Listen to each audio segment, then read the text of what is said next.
Tu es entièrement responsable de tout ce qui t'arrive. Mhm. Que tu sois gros, Mhm. mince, riche, pauvre, Mhm. malheureux, heureux, c'est de ta faute. Tu n'es pas responsable de la misère dans laquelle tu es né, mais tu es responsable de la pauvreté dans laquelle tu es aujourd'hui. Tout ce qui nous arrive est la résultante de ce que nous avons fait, consciemment ou inconsciemment. Que tu aies perdu ton emploi, que tu aies perdu ton fiancé, que tu aies perdu ton argent, enfin, peu importe ce qui se passe actuellement dans ta vie, tu mérites cela amplement. Et ce n'est pas quelqu'un qui t'attaque. Ce n'est pas l'effet du diable. Avec notre background chrétien, nous avons toujours cru que tout ce qui nous arrivait venait du diable. Tu vois un homme qui trompe sa femme et puis on prie pour retirer l'esprit d'infidélité. Ce Dieu que tu pries tous les jours, il n'est pas responsable de ce qui t'arrive. Dieu ne te punit aucunement. Tout ce qui t'arrive est de ta faute. Ce n'est pas parce qu'on rassemble de l'argent et qu'on te donne qu'une transformation quelconque est garantie dans ta vie. Si tu ne décides pas de changer ta vie, rien ne changera. Absolument. Tu mérites tout ce qui t'arrive, que tu sois abondant dans la médiocrité. Tu mérites absolument ça. Que tu sois abondant dans la productivité. Je ne suis pas responsable de ce que mon ex m'a fait, mais je suis responsable de ce que moi j'en fais. Il y a tellement de personnes que leur projet de vie est d'attendre le changement d'un gouvernement. Est-ce que ça fait un sens? Hello les amis, bienvenue à Grow with Motema. Je m'appelle Naomi et je suis accompagnée de mon très charmant époux Nathan Nemachwa. Ici, nous abordons des sujets sur l'éveil, la spiritualité, l'amour, les finances, avec pour objectif illuminer nos esprits pour activer notre divinité afin d'accomplir notre mission d'âme. Alors, si cette thématique vous intéresse, n'hésitez pas à vous abonner, à liker, à partager, mais surtout à nous laisser en commentaire ce que vous pensez de nos vidéos. Sans plus tarder, passons au vif du sujet d'aujourd'hui.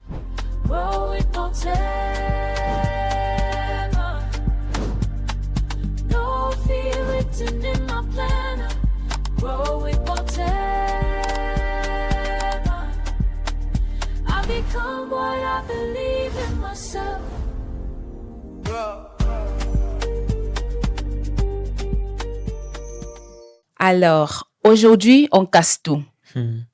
Tu es entièrement responsable de tout ce qui t'arrive. Là, je suis d'accord avec toi 100%. Tu es entièrement responsable de tout ce qui t'arrive. Que tu sois gros, mince, riche, pauvre, malheureux, heureux, c'est de ta faute. Exactement.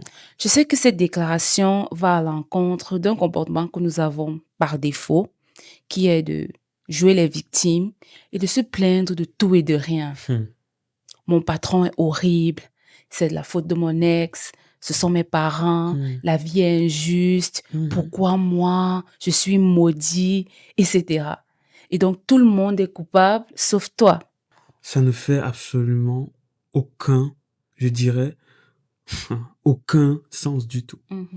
Nous avons grandi avec cette mentalité de toujours pointer le doigt sur les autres. Bien sûr. C'est la faute du gouvernement, c'est la faute de mes parents, c'est la faute de mon ex, c'est la faute de mon patron. C'est dur, je n'arrive pas à m'en sortir.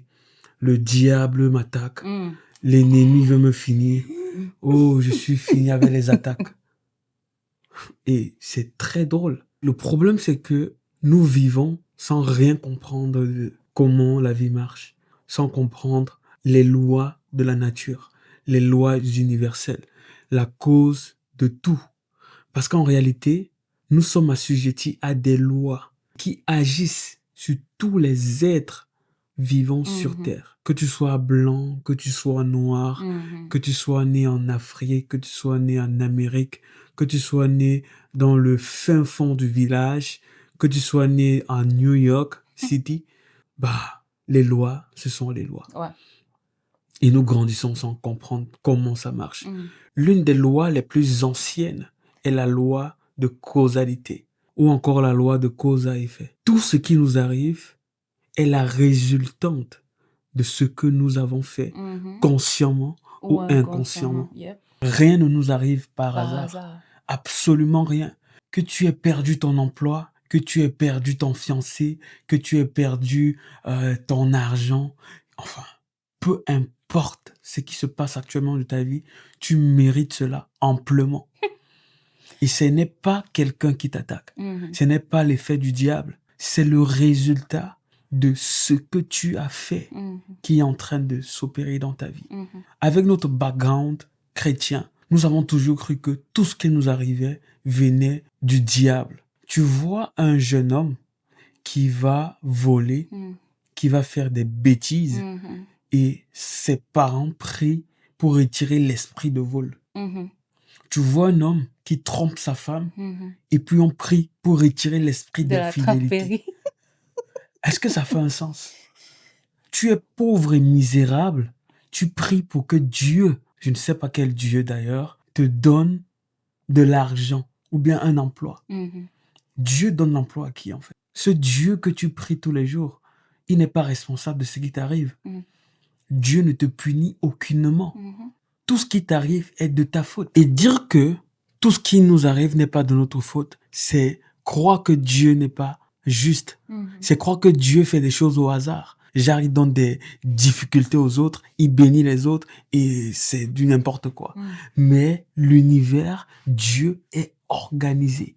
Tout ce que tu vis actuellement sont des expériences que tu es censé avoir. Et quand tu ne seras pas prêt à accepter de faire tes expériences, à accepter de voir tes expériences en tant qu'un observateur, prendre du recul, le fait de subir un événement malheureux, un rejet, une situation douloureuse, ne dépend pas forcément de toi. La nature ne t'a jamais puni. Dieu ne t'a jamais puni. Elle te fait subir juste une situation que tu dois traverser pour transformer ta vie. Mais nous sommes focalisés sur la douleur. Nous sommes focalisés sur la plainte. Parlons de la responsabilité de tout un chacun en dépit des événements que nous avons traversés.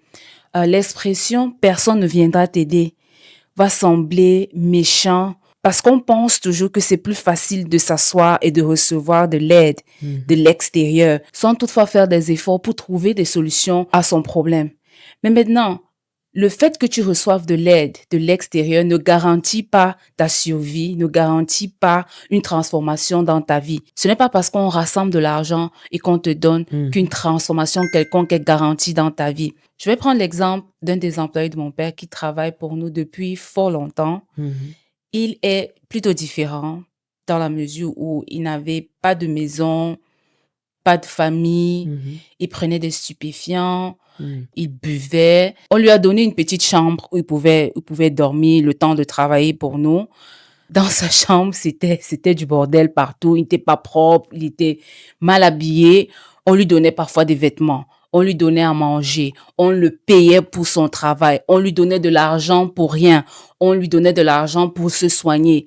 Mais si je te dis que jusqu'aujourd'hui, sa vie n'a pas changé, est-ce que tu me croirais? Est-ce que c'est parce qu'il n'avait pas été employé? Est-ce que c'est parce qu'on ne s'occupait pas de lui? Est-ce que c'est parce je ne sais pas, on lui donnait tout ce dont une personne aurait besoin pour se lancer? Mais ça n'a rien changé. Il ne s'agit pas tout simplement de recevoir de l'aide extérieure. Les choses qui ont le plus de valeur dans la vie, le succès, la discipline, la liberté financière, tout ce que tu peux citer, demandent des efforts personnels et constants. Donc, si tu ne décides pas de changer ta vie, rien ne changera. Absolument. Lorsqu'on dit que tu es responsable ou que tu mérites tout ce qui t'arrive, des personnes insécuritaires, des personnes pauvres, pensons toujours qu'on est en train de parler d'argent. Parce qu'encore, je tiens à préciser, à chaque fois qu'on parle de pauvreté, ça n'a rien à voir avec l'argent. La pauvreté n'a rien à voir avec l'abondance financière seulement. Ça commence même d'ailleurs à l'intérieur de nous. Comme je parlais d'ailleurs de la loi de mentalisme. Tu ne peux pas penser comme un pauvre et être riche physiquement. Donc, la pauvreté est un état d'esprit. Et comme je disais, lorsque on parle de « tu mérites tout ce qui t'arrive », on n'est pas juste en train de stigmatiser une catégorie de personnes qui ne sont pas abondants. Bien au contraire, tu mérites tout ce qui t'arrive, que tu sois abondant dans la médiocrité, tu Mhm. mérites absolument ça. Mhm. Que tu sois abondant dans la productivité, Mhm. Dans l'excellence. dans l'excellence, dans Mhm. tes entreprises, Mhm. tu le mérites amplement aussi. Mhm. Donc, ça ne veut pas simplement dire tu mérites tout ce qui t'arrive dans le côté Négatif, péjoratif. oui. Absolument pas. Mhm.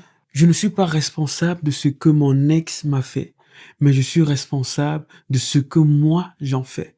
Je ne suis pas responsable du pays où je suis né. Je ne suis pas responsable de la famille, peut-être pauvre, dans laquelle je suis né, Mhm. mais je suis responsable de ce que je deviens demain. Mhm. Les grands hommes ne naissent pas dans la grandeur, mais ils grandissent. Mhm. Tu n'es pas responsable de la misère dans laquelle tu es né, Mhm. mais tu es responsable de la pauvreté dans laquelle tu es aujourd'hui. Mhm. Parce que il n'y a aucun être vivant qui, plus encore à l'heure d'aujourd'hui, me dira qu'il attend quelqu'un pour pouvoir l'aider, qu'il attend le gouvernement. Et c'est terrible. Il y a tellement de personnes que leur projet de vie est d'attendre le changement d'un gouvernement. Est-ce que ça fait un sens? Donc, en réalité, tu penses que le fait de changer un gouvernement va changer ta vie? Mon ami, t'es dans un rêve, t'es dans une illusion totale. Mhm. Parce qu'aux États-Unis, ils se plaignent du gouvernement. Au Canada, on se plaint du gouvernement. Ouais. En France, on se plaint du gouvernement. En Afrique du Sud, c'est grave, on se plaint du gouvernement. Toi, tu attends le changement d'un gouvernement pour pouvoir vivre dans l'abondance. Mhm. Ça ne fait aucun sens.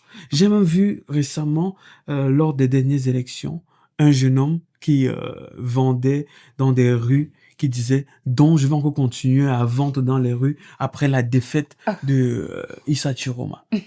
Et c'est très drôle. Mhm. Et une personne est venue commenter, mon ami, donc si Chiroma gagnait, il devait te construire une boutique. Mhm. C'est absurde comment l'humain, à chaque fois, Mhm. pense toujours que c'est l'autre le problème. Tu es responsable de tout ce qui t'arrive. Peu importe où tu es né, Mhm. peu importe qui tu es, le Mhm. diable n'est pas contre toi. Mhm. Dieu n'est pas en train de te punir. Mhm. C'est toi-même qui te punis. Ouais. Pourquoi? Parce que tu as fait des choses et tu te dis que il n'y a pas de karma. La loi est simple. Tout ce que tu fais te revient tôt ou tard. Mhm. Peut-être même pas des choses que tu as fait dans cette vie, Mhm. mais dans les précédentes Mhm. et qui reviennent. C'est l'effet karmique. Ça ne saute personne. Ça s'applique à tout le monde. Le problème, c'est que l'humain a une très courte mémoire. Mhm.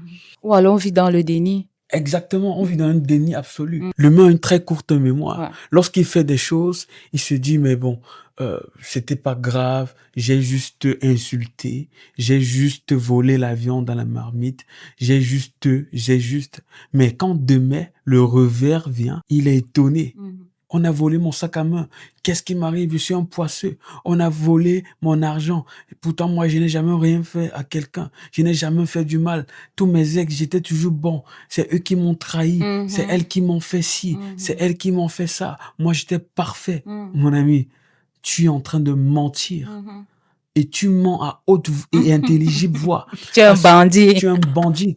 Parce que ce que tu as fait, tu as vite oublié. Mhm. Et quand on te refait, tu comprends la douleur. Mhm. Et tu te dis, bah, c'est pas de ma faute. Et même si t'as pas eu à le faire de façon consciente, Mhm. qu'est-ce que tu en fais de ce qu'on est en train de te faire? Quelle porte tu ouvres à l'intérieur de toi? Parce qu'en réalité, tous les événements sont neutres. Mhm. Mais c'est l'homme qui donne sa définition Mhm. à l'événement. Quelles sont les conversations que tu permets, que tu rejoues à l'intérieur de toi suite aux événements là? C'est ça qui te fait souffrir. Mhm. L'interprétation de Mhm. De l'événement. l'événement. Parce Mhm. que l'événement est neutre. Mhm. Un même événement peut arriver à plusieurs personnes. En fait. L'autre est carrément heureux et Mhm. l'autre est totalement triste. Mhm. Parce que les interprétations sont différentes. Ouais. Une personne réussit à alchimiser et l'autre personne se laisse emporter par le tourbillon. Si tu es pauvre aujourd'hui, j'aimerais te dire, si tu es pauvre et misérable aujourd'hui, ce n'est pas la faute de ton père, ce n'est pas la faute de ta mère, ce n'est même pas la faute de Dieu. Tu es le propre responsable. Mhm. Si tu as le cœur brisé parce que tu dis que ton ex était le pire au monde, tu te mens, mon frère. Tu te mens, ma sœur. Tu es responsable de cette douleur. Peut-être Il était pire, comme tu dis, mais qu'est-ce que tu fais de cette douleur à l'intérieur de toi? Tu es responsable.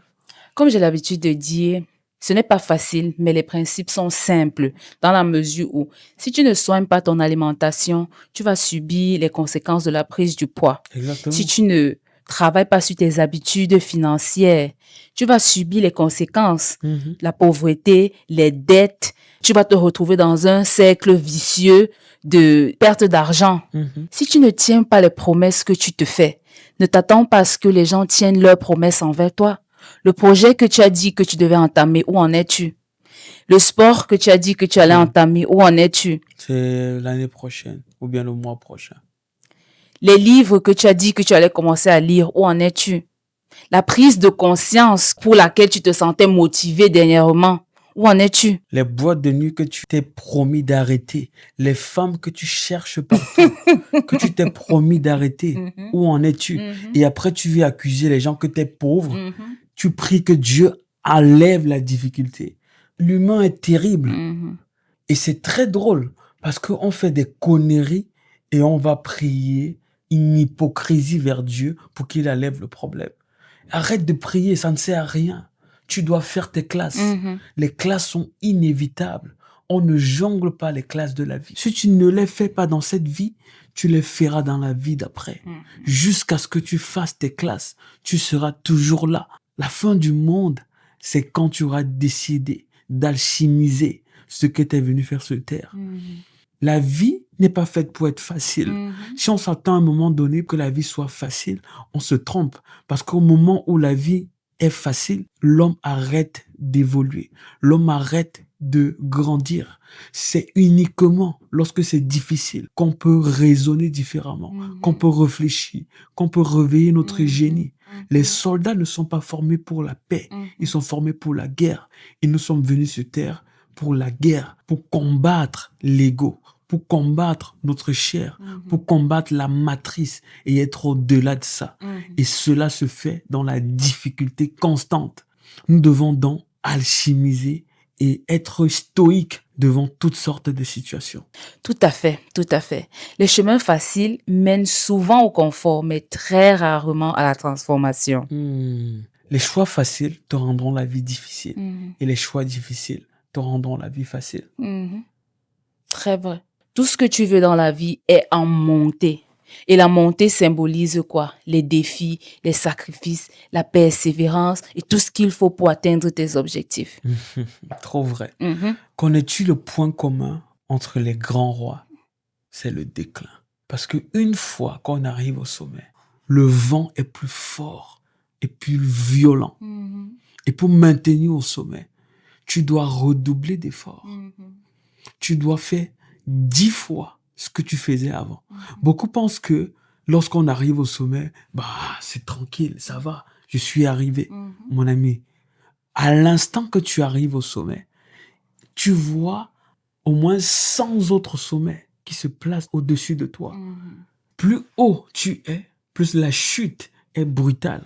Donc du coup, la seule solution pour maintenir le sommet est de travailler doublement qu'avant et pas moins qu'avant. Mhm.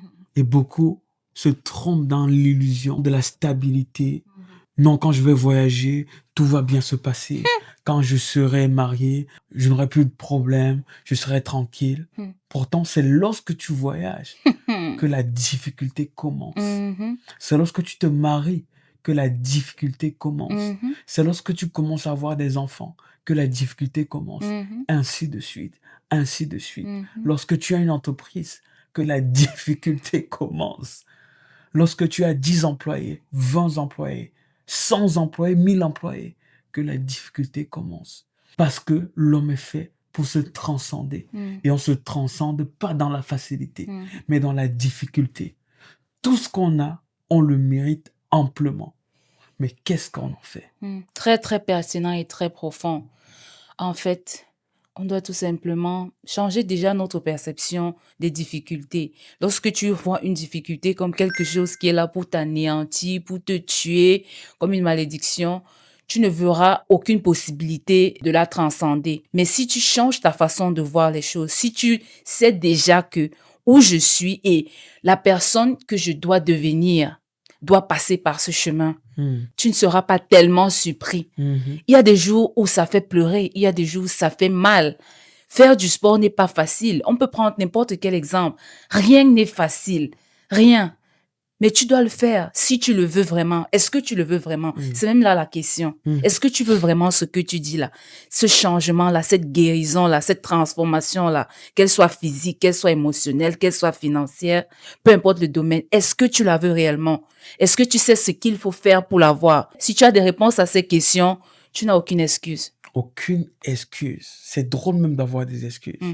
Enfin, je me dis que des personnes pauvres et misérables ne sont pas assez pauvres, ne sont pas assez misérables.